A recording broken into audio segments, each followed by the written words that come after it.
জ্বালানি ও বিদ্যুৎ সংকট সমাধানে বিরোধী দলকে ৬ মাসের চ্যালেঞ্জ ছুড়ে দিয়েছেন প্রধানমন্ত্রী তারেক রহমান। সেই চ্যালেঞ্জ গ্রহণ করে নিজেদের পরিকল্পনা তুলে ধরেছেন এনসিপি নেতা ও সংসদ সদস্য হাসনাত আব্দুল্লাহ। সরকারের পরিকল্পনা নিয়ে তীব্র সমালোচনার পাশাপাশি মন্ত্রিসভার কার্যকারিতা ও সক্ষমতাকে নিয়েও প্রশ্ন তুলেছেন তিনি। বিস্তারিত জানাচ্ছেন আরিফ হাসান। আপনাদের পরিকল্পনা যদি আগামী ৩ মাসের মধ্যে সমস্যার সমাধান করে দিতে পারে, তাহলে আমি আপনাদের পরিকল্পনায় গ্রহণ করব। তাদের প্রতি আমি চ্যালেঞ্জ ছুড়ে দিলাম। যেই বিদ্যুতের সমস্যা রয়েছে, যেই গ্যাসের সমস্যা রয়েছে, সেইটি সমাধানের জন্য তারা যদি সরকার থেকে ভালো কোনো পরিকল্পনা নিয়ে আসতে পারে, যে পরিকল্পনা আগামী ৩ মাসের মধ্যে, বাদগান ৩ মাস, আরো ৩ মাস আমি তাদেরকে দিলাম, যদি ৬ মাসের মধ্যে তারা সমস্যার সমাধান করতে পারে, তাহলে তাদের প্রত্যেকটি পরিকল্পনা আমরা বাস্তবায়ন করব। জ্বালানি ও বিদ্যুৎ সংকট সমাধানে 15 আগস্ট এভাবেই বিরোধী দলকে 3 থেকে 6 মাসের মধ্যে পরিকল্পনা দেওয়ার চ্যালেঞ্জ ছুড়ে দেন প্রধানমন্ত্রী তারেক রহমান।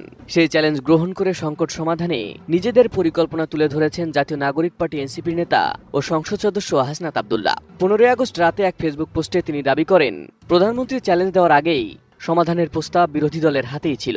আপনাদের পরিকল্পনা যদি আগামী 3 মাসের মধ্যে সমস্যার সমাধান করে দিতে পারে, তাহলে আমি আপনাদের পরিকল্পনায় গ্রহণ করব।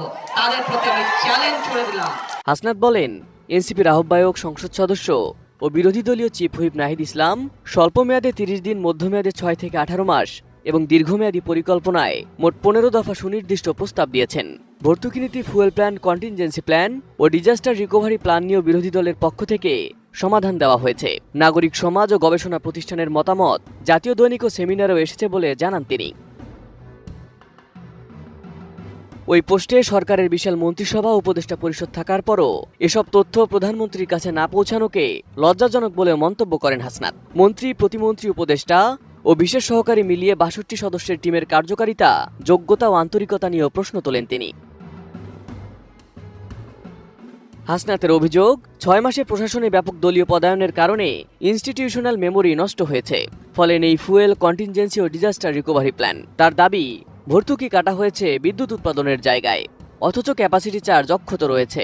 নতুন ও অনভিজ্ঞ কর্মকর্তারা লবি গ্রুপের পরামর্শে চলছেন বলে অভিযোগ করেন তিনি। নতুন বাংলাদেশ গড়তে এলো জুলফিকার স্টিল। জুলফিকার স্টিল। মহেশখালী এফএসআরইউতে আগুনের ঘটনায় রক্ষণাবেক্ষণে ত্রুটি ছিল কিনা সেই স্বাধীন তদন্ত প্রতিবেদনে প্রকাশ না হওয়া নিয়েও প্রশ্ন তোলেন হাসনাত। তার ভাষায়, নাশকতা নাকি অবহেলা সরকার নিজেই জানে না। ডলার ও বকেয়ার কারণে বিদ্যুৎ জ্বালানি কেনা যাচ্ছে না, সরকারের এই বক্তব্যের বিপরীতে মার্চেন্ট পাওয়ার পলিসি 2025 বাস্তবায়নের দাবি জানান তিনি। তার প্রস্তাব অনুযায়ী বেসরকারি উৎপাদক সরাসরি বড় শিল্প গ্রাহকের কাছে বিদ্যুৎ বিক্রি করবে, দর ঠিক করবে দুই পক্ষ, বিআরইসি শুধু অবহিত থাকবে এবং উদ্ধৃত বিদ্যুৎ যাবে জাতীয় গ্রেডে। এতে রাষ্ট্রীয় কোষাগার থেকে 1 টাকাও লাগবে না। বাকি কাজ শুধু এসএলএ ফরম্যাট ও হুইলিং চার্জ চূড়ান্ত করা, যা কয়েক সপ্তাহের প্রশাসনিক কাজ বলেও দাবি করেন তিনি।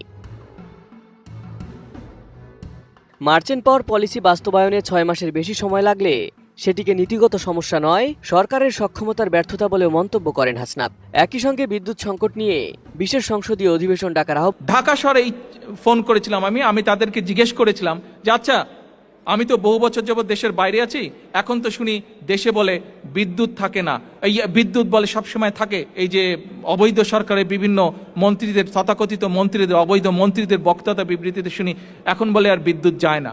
তো বিদ্যুৎ কি যায় না? বিদ্যুৎ কি সারাক্ষণ থাকে? আমি ধানমন্ডিতে কথা বলেছি একজনের সাথে, আমি তেজগাঁয়ে কথা বলেছি, আমি মিরপুরে কথা বলেছি, আমি বাড্ডাতে কথা বলেছি, আমি উত্তরাতে কথা বলেছি, আমি কমলাপুরের পিছনে জায়গাটার নাম কি, বাসাবোতে আমি কথা বলেছি, ড্যামরাতে আমি কথা বলেছি। যতগুলো জায়গায় কথা বলেছি, প্রত্যেকটি জায়গা থেকে আমি শুনেছি প্রতিদিন লোডশেডিং হয়, প্রতিদিন 1.5-2 ঘন্টা করে কারেন্ট থাকে না। ঢাকায় যদি এই অবস্থা হয়, ঢাকার বাইরে কি অবস্থা সেটি আপনারা আন্দাজ করতে পারেন। ঢাকার বাইরে থেকে যেই কয়টি খবর আমি নিয়েছি, প্রত্যেকটি জেলা থেকে আমাকে বলেছে গড়ে প্রতিদিন 3-4 ঘন্টা করে মিনিমাম কারেন্ট থাকে না।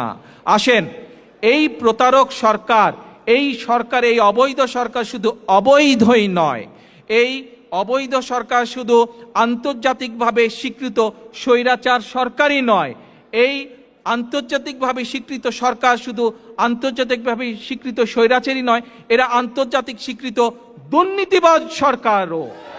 এবং সমগ্র দেশবাসীর সামনে, সমগ্র দেশবাসীর দৃষ্টিতে এরা একটি প্রতারক সরকার। বিদ্যুৎ দে, গ্যাস দে, পানি দে, নইলে গদি ছেড়ে দে। গ্যাসের দাম, বিদ্যুতের দাম কমাতে হবে, কমাতে হবে। গ্যাসের দাম, বিদ্যুতের দাম, চাল ডাল তেলের দাম নইলে গদি, নইলে গদি। হাসনাতের ভাষায় প্রমাণিতভাবে ব্যর্থ মন্ত্রী অযোগ্য লোক দিয়ে কৌশলগত খাতে পরীক্ষা নিরীক্ষাকে আই হ্যাভ এ প্ল্যান বলা যায় না, বরং সেটি আই হ্যাভ নো প্ল্যানের পরীক্ষা। তার প্রশ্ন, 6 মাস ক্ষমতায় থাকার পরও দেশ কেন ইতিহাসের সর্বোচ্চ লোডশেডিং এর মুখে? সবশেষে হাসনাত বলেন, সমাধান তাদের হাতে, কিন্তু ক্ষমতা সরকারের হাতে। 6 মাস পর জনগণ জানতে চাইবে, দেশ অন্ধকারে ছিল সমাধানের অভাবে নাকি সরকারের সক্ষমতার অভাবে?